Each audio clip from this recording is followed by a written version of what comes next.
আসসালামু আলাইকুম বন্ধুরা, কেমন আছো সবাই? আশা করি সবাই আল্লাহর রহমতে খুব ভালো আছো। আলহামদুলিল্লাহ, আমিও খুব ভালো আছি।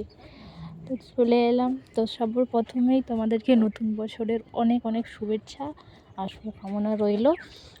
আর প্রথম সকালবেলা উঠে 9টার দিকে চলে এলাম ছাদে, কারণ আজকে তোমাদের সাথে আমাদের বাগানের যে পালং শাক আমি লাগিয়েছিলাম ওইগুলো তুলে আজকে রান্না করবো। ভাবলাম তোমাদের সাথেও একটু শেয়ার করি, তাই চলে এলাম।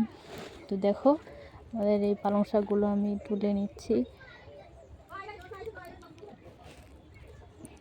দেখতে দেখতে একটা বছর আবারও কেটে গেল। কোথা থেকেই বছর চলে যাচ্ছে কিছুই বোঝা যাচ্ছে না, তাই না? তো মনে হচ্ছে এই কদিন আগেই 2025 আসছিল, আবার কোথা থেকে 2026 চলে আসছে, 25 কোথায় চলে গেছে। তো ছাদ থেকে শাকগুলো তুলে নিলাম, তারপর ওই শাকের সঙ্গে দিয়ে দিলাম আরও কিছু কিছু সবজি অ্যাড করলাম। দেখুন, আর ভিজিয়ে রেখেছিলাম কিছুটা গোবিন্দভোগ চাল, জিরা, সাদা সর্ষে, একটা কাঁচা লঙ্কা, অল্প একটু লবণ দিয়ে আমি এটাকে ভালো করে পেস্ট করে নেব। তারপর আমি এর মধ্যে দিয়েছিলাম একটু সয়াবিন। তো সয়াবিনটা প্রথমে গরম জলে ভিজিয়ে ছোট ছোট করে কেটে নিয়েছি। আপনাদের চাইলে যে বড়ি দেওয়া হয় না শীতকালে, ওই বড়িকেও দিতে পারেন। তো নিরামিষভাবেই রান্না করব, দেখুন পুরো ভিডিওটা, খুব ভালো লাগবে আপনাদেরকে। তারপর কড়াইয়ের মধ্যে দিয়ে দিলাম অল্প আদা বাটা, 5 ফোড়ন এবং একটা শুকনো লঙ্কা আর একটা কাঁচা লঙ্কা। ভালো করে লাল করে ভেজে নেব যতক্ষণ না ঘ্রাণটা ছাড়ছে। তারপরে দিয়ে দেবো এর মধ্যে অল্প পরিমাণে পেঁয়াজ কুচি। আর নিরামিষ বলতে আমাদের তো সব কিছুতে পেঁয়াজ খাওয়া হয়, তো যারা নিরামিষে পেঁয়াজও খান না, নিরামিষ অবশ্যই পেঁয়াজ খায় না, তো তারা না দিলেও তরকারিটা খুব ভালো লাগবে খেতে। যেহেতু এর মধ্যে আমি গোবিন্দভোগের বাটা দিয়েছি চালে, তো এর খুব সুন্দর একটা সুঘ্রাণ আসবে। তো তারপর যে মশলাটা বেটে রেখেছিলাম সেটা দিয়ে ভালো করে ভেজে নিলাম অল্প। তারপর দিয়ে দিলাম লাল লঙ্কার গুঁড়ো, হলুদ গুঁড়ো, পরিমাণ মতো লবণ দিয়ে আবার ভালো করে মশলাটাকে কষিয়ে নেব যতক্ষণ না মশলাটা থেকে ভালো করে তেল ছাড়ছে। তারপর এর মধ্যে দিয়ে দিলাম একটা ছোটো দেখে কেটে রাখা টমেটো। যেহেতু শীতকালের সব সবজি, তাই সব কিছুতে টমেটোটা দিলে একটু বেশি ভালো লাগে, একটু টক টক ফ্লেভারও হয়। দেখুন তেল ছেড়ে দিয়েছে মশলা দিয়ে, এবার ভালো করে আরেকটু কষে নেব। রান্নার স্বাদ সেখানেই, যত মশলা কষাবে তত রান্নার স্বাদ বাড়বে।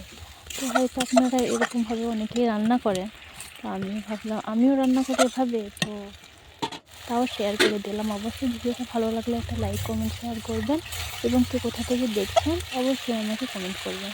দেখুন মশলাটা কষিয়ে ভালো করে কষিয়ে নিলাম। কষিয়ে যে আমি সবজিগুলো কেটে রেখেছিলাম আমি এর মধ্যে দিয়েছি আলু, লাল কুমড়ো, তারপর বেগুন, ফুলকপি, আর বাকি আপনারা আরও হয়তো অ্যাড করতে পারেন, ভালো লাগবে খেতে। তো মশলার সাথে সবজিগুলো ভালো করে নাড়াচাড়া করে আমি আধা সিদ্ধ করে নিয়েছি 50%-এর মতো। যেহেতু শাক একসঙ্গে দিয়ে সিদ্ধ করলে তো শাকটা একদমই লটকানো মতো হয়ে যাবে, খেতে তখন ভালো লাগবে না আর কি। তারপর শাকটা দিয়ে দিলাম, শাকটা দিয়ে আবার মশলার সাথে কষিয়ে নেব ভালো করে। কষিয়ে পরিমাণ মতো জল দিতে হবে না, পালং শাকে জল দিতে হবে না। এটা দেওয়ার পর পালং শাকের থেকেই যে পরিমাণ জলটা বাড়াবে ওর মধ্যেই বাকিটা সেদ্ধ হয়ে যাবে, এর মধ্যে আর এক ফোঁটাও জল লাগবে না। এই দেখুন কত জল বার হয়ে গেছে। তো এইভাবে একবার ঢাকা দিয়ে একবার ঢাকা খুলে দেখে নিলাম, ঢাকা দিয়ে ভালো করে কষিয়ে নিলাম। তারপর দিয়ে দিলাম ভেজে রাখা সয়াবিন আর ফুলকপিটাও।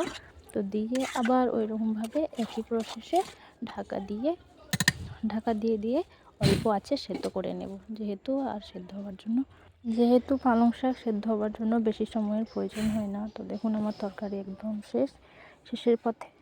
তো এই হচ্ছে আমার ফাইনালি ঘন্ট বলতে পারেন, পাঁচমিশালি শাকের তরকারি বলতে পারেন, সবজির যেটা খেতে সত্যি বলতেছি খুবই দারুণ হয়েছে। যেহেতু নিরামিষের মতো আমি মাছ দিইনি বা কোনো কিছু না দিয়েই করেছি, আপনারা অবশ্যই একবার ট্রাই করে দেখবেন। সবাই ভালো থাকবেন, সুস্থ থাকবেন, দেখা হবে অন্য একটা ভিডিওয়। আল্লাহ হাফিজ।